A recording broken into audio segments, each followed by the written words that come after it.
ನಮಸ್ಕಾರ ಸ್ನೇಹಿತರೆ, welcome back my YouTube channel.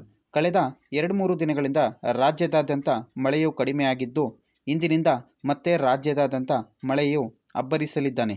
ಹಾಗಿದ್ದಲ್ಲಿ ಯಾವ ಯಾವ ಜಿಲ್ಲೆಗಳಲ್ಲಿ ಮಳೆರಾಯ ಆರ್ಭಟಿಸಲಿದ್ದಾನೆ ಎಂದು ತಿಳಿಯೋಣ. ಹಾಗೂ ಇಂದಿನಿಂದ ಮಲೆನಾಡು ಮತ್ತು ಕರಾವಳಿ ಕರ್ನಾಟಕದ ಜಿಲ್ಲೆಗಳಾದ್ಯಂತ ಮಳೆಯಾಗಲಿದೆ ಎಂದು ಹವಾಮಾನ ಇಲಾಖೆ ವರದಿ ಮಾಡಿದೆ.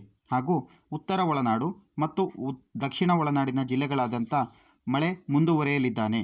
ಹಾಗಿದ್ದಲ್ಲಿ ಉತ್ತರ ಒಳನಾಡಿನ ಜಿಲ್ಲೆಗಳಾದಂತಹ ಯಾದಗಿರಿ, ಬೆಳಗಾವಿ, ರಾಯಚೂರು, ಬೀದರ್, ಬಾಗಲಕೋಟೆ, ಕಲಬುರಗಿ ಮತ್ತು ಧಾರವಾಡ ಈ ಜಿಲ್ಲೆಗಳಾದ್ಯಂತ ಮಳೆಯಾಗಲಿದೆ.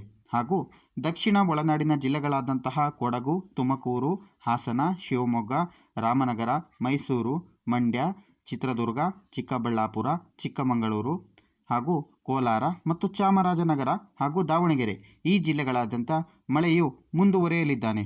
ಹಾಗಿದ್ದಲ್ಲಿ ನಮ್ಮ ಚಾನಲನ್ನು ಸಬ್ಸ್ಕ್ರೈಬ್ ಆಗಿ, ಲೈಕ್ ಮಾಡಿ, ಶೇರ್ ಮಾಡಿ, ಕಮೆಂಟ್ ಮಾಡಿ ಸ್ನೇಹಿತರೆ. Thanks for watching.